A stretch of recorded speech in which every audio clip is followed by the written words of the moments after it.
Assalamualaikum warahmatullahi wabarakatuh. Kita akan lanjutkan pada pembelajaran selanjutnya, yaitu pembelajaran 6, tema 1, selamatkan makhluk hidup, subtema 3, ayo selamatkan hewan dan tumbuhan. Jadi ini pembelajaran terakhir pada tema 1. Setelah ini nanti kita akan masuk ke tema 2. Bersiap-siap untuk melaksanakan 2 ulangan ya. Jadi 2 ulangan. Ulangan pertama adalah terkait dengan subtema 2 yang sudah selesai, kemarin belum kita ulangan. Dan nanti juga dengan subtema 3 kita akan ulangan. Jadi setelah ini akan ada 3 ulangan. Itu ulangan untuk subtema 2, ulangan untuk subtema 3, dan ulangan untuk tema 1 secara keseluruhan. Ya, kita lanjutkan. Di sini kita perhatikan bersama. Kita perhatikan bersama ya di sini. Belajar tentang pentingnya menjaga kelestarian hewan, dan tumbuhan sangat menyenangkan. Kamu juga belajar cara membuat komik ya. Ini kamu kemarin membuat komik tentang mempraktekkan nilai-nilai Pancasila dalam kehidupan sehari-hari. Ayo kita memperkuat pemahaman tentang materi yang telah kita lalui. Namun sebelumnya kita berolahraga dahulu ya. Nanti kalian bermain rondes di rumah ya dengan temannya. Tidak akan saya bahas di sini pemeraman rondesnya. Saya akan membahas beberapa hal yang penting. Jadi dalam bermain rondes itu kalian harus tahu teknik berlari, bagaimana teknik berlari yang benar, melempar, menangkap bola yang benar. Silakan dibuka pada pembelajaran sebelumnya ya. Rondes itu hampir sama dengan kasti. Ini masih sama terkait dengan permainan rondes. Nanti silakan didalami lagi, dibaca. Kemudian yang masih bingung bisa ditanyakan kepada guru olahraganya ya. Nomor 3, jadi di sini kalian diharapkan mampu membaca kesimpulan. Baca kesimpulan dari apa? Dari sebuah teks. Teks itu bacaan. Jadi diharapkan kalian mampu menyebutkan pokok-pokok pikiran yang penting. Jadi mampu membuat kesimpulan dan pokok-pokok pikiran. Ide pokok sama ya. Kemudian yang keempat, nanti kalian mampu menilai kesimpulan. Kesimpulan yang mana? Yang dibuat oleh teman kamu. Kesimpulannya tentang teks yang dibacanya, baik atau tidak, tepat atau tidak, atau terkesan kesimpulannya masih jauh dari harapan. Atau kesimpulannya salah, itu bisa saja. Kemudian kalian diharapkan mampu menemukan contoh pelaksanaan Pancasila, sila Pancasila, yang terkait dengan peduli tumbuhan dan hewan. Selanjutnya, kamu masih diharapkan untuk membuat komik tentang peduli tumbuhan dan hewan. Komiknya di mana? Di buku apa? Buku gambar ya. Ini terjadi, silakan ditulis. Ya, ditulis hal-hal yang penting pada halaman 150 ini dan beberapa hal penting himbauan yang tadi kita bicarakan. Tugas-tugasnya terutama ya. Ini gambaran awal pembelajaran 6. Diharapkan kamu mampu menilai kesimpulan teman kamu yang dibuat dari hasil membaca teks kemudian menulis kesimpulan benar atau kurang tepat gitu ya. Atau masih belum sesuai sasaran. Lalu membuat komik tentang peduli tumbuhan dan hewan. Menemukan kesimpulan dan ide pokok itu adalah hal yang utama pada pembelajaran ini. Kita akan lanjutkan pada halaman 151 ya. Kita akan baca di sini. Bermain bersama teman sangat menyenangkan. Ya, kamu dapat menerapkan nilai-nilai Pancasila. Nilai-nilai Pancasila, nilai-nilai mana yang kamu sudah terapkan ketika bermain rondes atau bermain kasti? Apa yang kamu terapkan nilai-nilai? Nilai-nilai itu apa? Nilai 10, 9 bukan ya. Adalah hal-hal perbuatan ya. Nilai yang dimaksud di sini adalah perbuatan.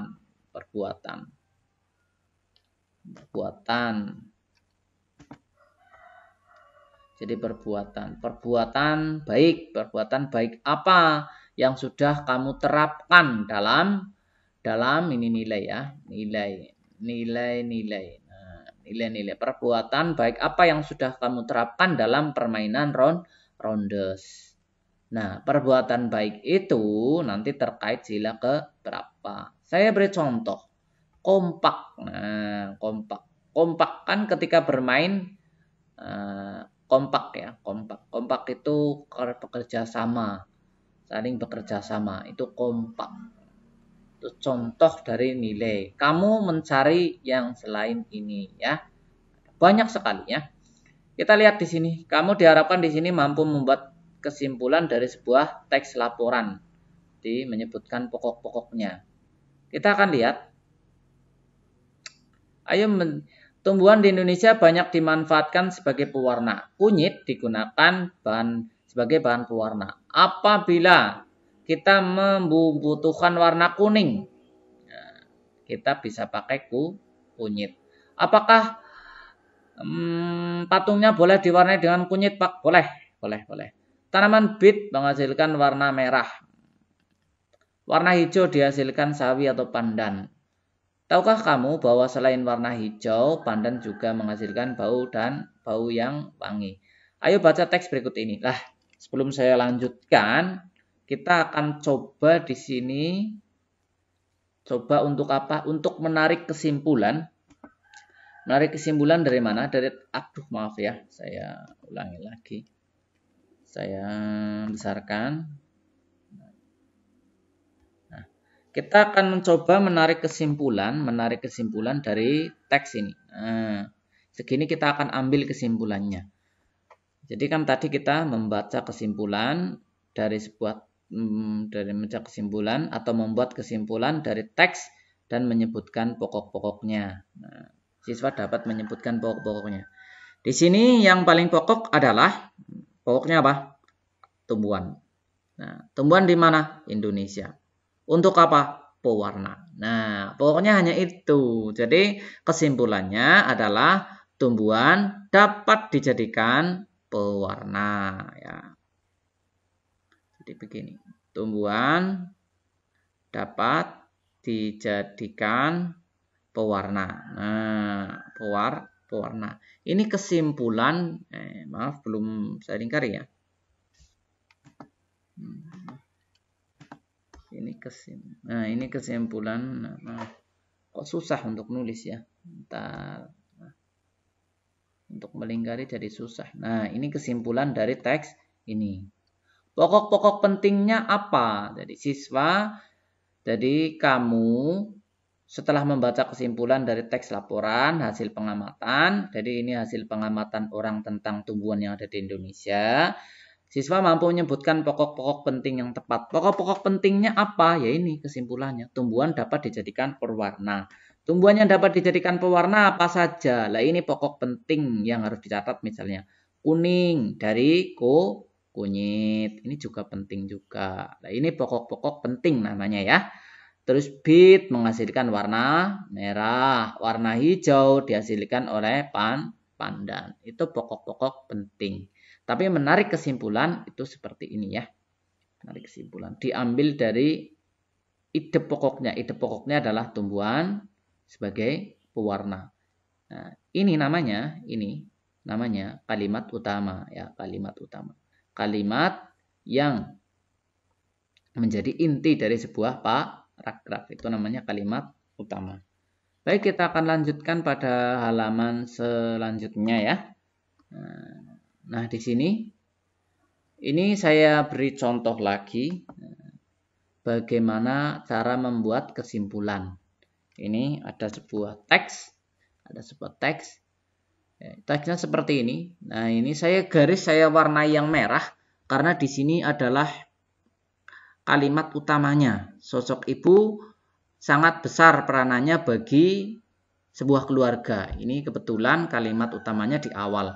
Lalu yang hitam ini namanya apa? Namanya adalah kalimat, yang hitam ya, kalimat pengembang. Pengembang. Kenapa disebut kalimat pengembang? Karena kalimat-kalimat ini, kalimat ini merupakan sebuah penjelasan dari kalimat yang warnanya merah. Nah, ini apa? Ini adalah kesimpulan akhir. Nah, ini kesimpulan akhir. Makanya kita ambil juga. Sehingga ketika kita buat kesimpulan, ibu besar peranannya diambil dari mana? Ibu besar peranannya. Sehingga kita harus taat diambil dari mana? Ini. Taat pada nasihatnya. Nasihat dan menghargainya lebih baik lagi. Itu kesimpulan dari teks yang panjang ini. Begitu ya. Kesimpulan itu harus memuat isi. Kenapa yang hitam ini tidak ditulis di kesimpulan, Pak? Kan sudah diwakili. Diwakili dengan apa, Pak? Diwakili dengan tulisan ibu besar peranannya. Apa iya diwakili? Ya iyalah. Kita buktikan ya. Kita buktikan. Sebagian besar orang pasti setuju dengan pernyataan ini. Ini kan hanya menjelaskan kalimat atasnya. Kalau kalimat atasnya sudah ditulis, sebenarnya ini tidak perlu ditulis. Tapi supaya lebih jelas, maka dibuat kalimat bawahnya.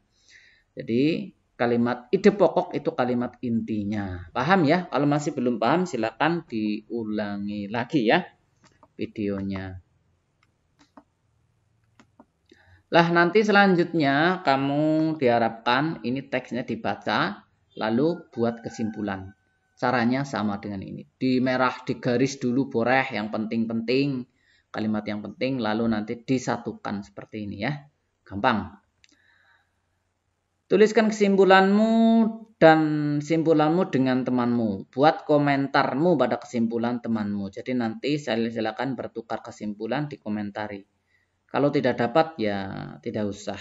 Maksudnya tidak usah dikasihkan kepada teman, tapi tetap membuat kesimpulan. Jadi ini menjadi tugas. Tugasnya apa? Membuat kesimpulan, taruh di sini. Selanjutnya di sini kamu di pembelajaran sebelumnya kamu sudah membuat cerita dengan memanfaatkan pengetahuanmu tentang komik ya. Ambillah komikmu. Nah, komikmu yang kemarin sudah jadi apa belum? Kalau belum silakan diselesaikan. Kalau sudah diselesaikan silakan diperlihatkan kepada temanmu. Kalau sudah diperlihatkan kepada temanmu silakan dikumpulkan. Komiknya tentang apa? Tentang peduli hewan. Bagi yang belum buat segera ya diberi warna. Semakin besar kertas yang digunakan semakin baik. Boleh pakai kertas A4, A3 boleh. Kertas gambar yang besar itu boleh. Atau mau pakai kertas ukuran 1 meter juga boleh. Ya, supaya gambarnya lebih jelas. Kita lanjutkan pada halaman selanjutnya. Ini masih sama. Kamu di sini diharapkan membaca teks ini. Nanti tulis kesimpulannya. Ini tugas. Nah, tugas. Ini masih sama. Kamu disuruh membuat kesimpulan dari teks ini. Nah, kesimpulan nanti tulis di sini ya. Tulis di sini. Setelah itu nomor 3, ceritakanlah pengalamanmu dalam menerapkan nilai-nilai kelima sila Pancasila ya. Nilai-nilai kelima ya. Nilai-nilai kelima itu pengembangan dari nilai apa? Nilai apa? Kesejahteraan sosial bagi seluruh rakyat Indonesia. Jadi pengembangan dari sila kelima. Di sila kelima. Jadi nanti kamu diminta pengamalan sila kelima Pancasila yang sudah kamu lakukan itu apa saja. Dan ditulis di sini 1, 2, 3, 4, 5. Contohkan 1 Pak. Ya baik. Contohnya hidup hemat. Nah, hidup hemat. Nah ini saya beri contoh. Hidup hemat merupakan salah satu contoh pengamalan sila kelima. Yang lain masih banyak.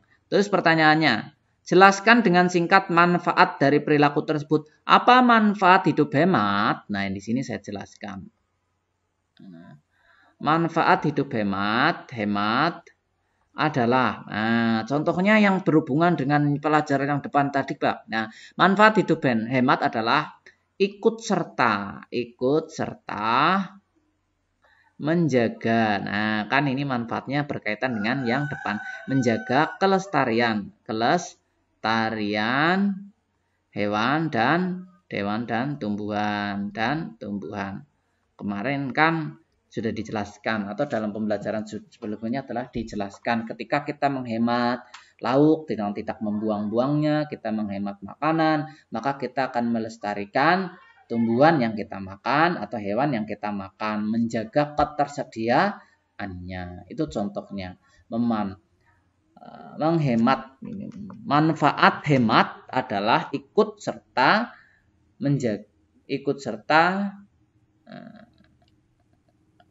ikut sertanya boleh dihapus, adalah menjaga kelestarian hewan dan tumbuhan. Boleh seperti itu.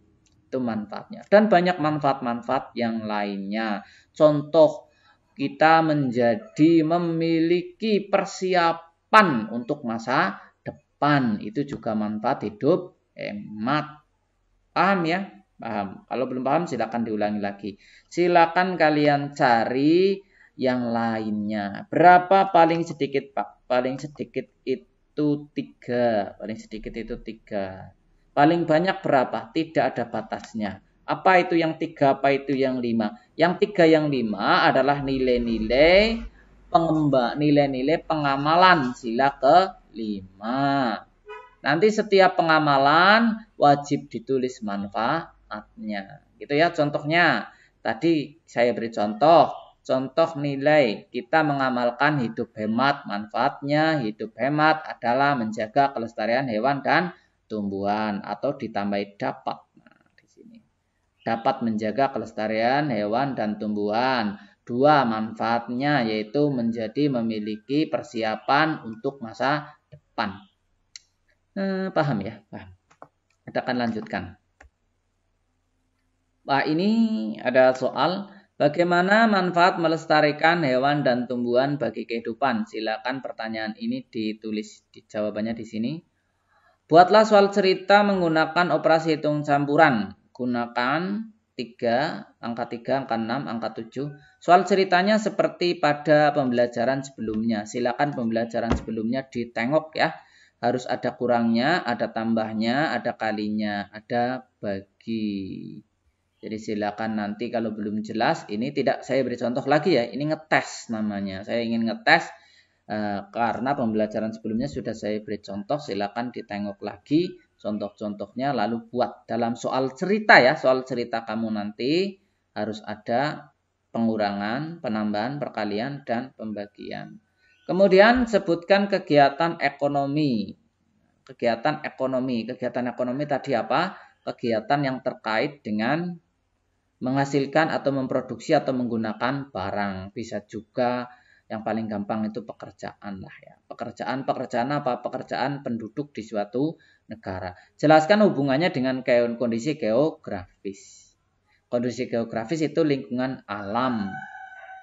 Pekerjaan orang di Indonesia apakah berhubungan dengan kondisi alam Indonesia yang tropis, yang iklimnya panas, yang banyak lautnya, apakah ada hubungannya pekerjaan-pekerjaan orang Indonesia dengan kondisi alam Indonesia? Jelaskan hubungannya jika ada, ya. Nanti jelaskan. Ditaruh di sini. Misalnya bagaimana? Oh, baik. Bingung ya, bingung. Begini misalnya. Tapi jangan pakai ini ya, nanti karena sudah saya contohkan. Misalnya orang apa? Orang Belanda. Nah, aja Belanda, jangan ya. Nanti yang dingin-dingin di mana ya? Dingin-dingin itu berarti di Inggris. Nah, dingin-dingin Inggris. Jadi kondisi geografis Inggris itu iklimnya di daerah dingin atau dekat kutub ya. Karena dekat kutub, maka di Inggris kondisi geografisnya dingin, maka beberapa orang Inggris memiliki kegiatan ekonomi produksi. Nah, produksi pakaian hangat. Hangat. Produksi pakaian hangat. Beberapa penduduk Inggris memiliki kegiatan memproduksi pakaian hangat. Karena kondisi geografis Inggris, nah ini boleh ditulis, karena kondisi geografis Inggris yang mengalami musim dingin. Nah, begitu ya. Contohnya seperti ini.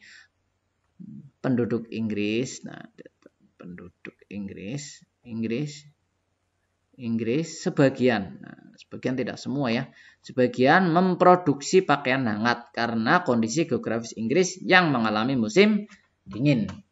Memproduksi pakaian kan itu kegiatan ekonomi. Kondisi musim dingin ini terkait dengan kondisi geografis atau kondisi wilayah Inggris yang dekat dengan kutub. Jika masih bingung silakan diulang lagi. Lah kamu silakan cari kegiatan ekonomi boleh di negara Indonesia yang diakibatkan oleh kondisi geografis. Ini kan tadi saya katakan kegiatan ekonomi yang diakibatkan oleh musim dingin. Indonesia iklimnya ada apa saja? Ada musim panas dan dingin. Betul.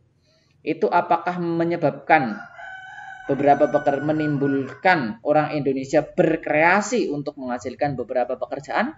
Lah itu nanti ditulis di sini. Wilayah Indonesia bagaimana? Wilayah Indonesia kan ada lautnya, ada banyak sawahnya. Apakah itu menyebabkan orang Indonesia memiliki beberapa pekerjaan yang berhubungan dengan hal tersebut? Nah, dipikir. Nanti kalau sudah dimasukkan ke sini ya. Gampang. Ini mudah sekali. Kamu pasti bisa. Nah, ini sudah sampai pada ujung akhir pembelajaran ke-6. Apa yang kamu pelajari hari ini? Nah, ini silakan dijawab di dalam hati. Apa manfaatnya dalam kehidupan sehari-hari? Jawab dalam hati, jawab dalam hati. Ini silakan, kalau yang pertanyaan ini silakan ditulis. Ditulis di buku tugas. Tulis ya, tulis di tugas. Tulis tugas. Nah ini, pertanyaannya amati lingkungan, apakah hewan dan tumbuhan terawat? Maksudnya yang di sekitarmu dirawat atau tidak? Ini silakan ditulis secara jujur. Oh, misalnya tumbuhan di lingkungan saya tidak terawat, Pak, ya. Boleh ditulis seperti itu. Bagaimana kamu akan membantu merawatnya jika tidak terawat? Nah, kamu membantunya bagaimana? Apa caranya menyiramnya atau bagaimana? Nah, itu nanti kamu ditulis di buku tugas. Sampaikan kondisi lingkunganmu dan rencanamu untuk merawat. Nah, nanti rencanamu untuk merawat tanaman tersebut itu silakan ditulis. Banyak rencananya ya, misalnya kamu merencanakan penyiraman berapa kali, merencanakan penyemprotan berapa kali, begitu ya. Dan banyak rencana-rencana yang lain. Silakan tugas ini dikerjakan dengan baik, nanti dikumpulkan. Kalau ada pertanyaan silakan nanti disampaikan di grup saja, gitu ya. Kalau masih bingung tentang materi ini silakan videonya diulang, diputar ulang. Saya tutup pertemuan kali ini. Wassalamualaikum warahmatullahi wabarakatuh ya. Terima kasih.